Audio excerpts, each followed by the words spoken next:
Good morning. It is Monday morning, meaning it's time for some Motivational Monday. My name is Pastor Christopher Donnell, the pastor here at Urbana United Methodist Church. Hopefully you had a great weekend and your week is off to a great start.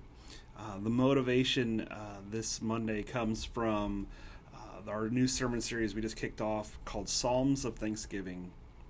Thanksgiving is my favorite holiday. So really the whole month of November is just one big countdown. I love the idea of gathering with friends and family around a table, sharing food, eating good food. Stuffing's my favorite, and being thankful for what we have. I was reminded when this sermon series was on my heart about how powerful Thanksgiving is, and we kicked off the series talking about our fears. And fears are real, but they're not always our reality. And that means they're real to us, but that doesn't mean they're always going to come true. And I really do believe being thankful is the way we combat our fears.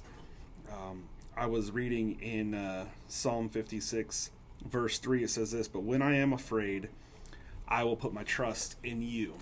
And this echoes some of the other Psalms that we read on Sunday, that the Lord hears us and delivers us from our fears, and He answers us, and He's faithful. And that is really the promise that we're given.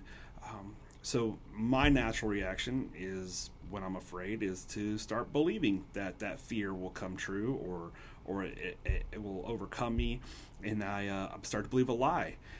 It's not my natural response to be thankful, but I do think that's why I love Thanksgiving so much, is it forces us to be thankful in the midst of whatever our year looks like, or our season. It is a time to stop and give thanks. I once heard it that prayer time at dinner or lunch or whatever is a moment to return thanks, that you're about to pray for that food. You're returning thanks to God for what He has given us in abundance. And my prayer is that you would take your fears before God and be thankful.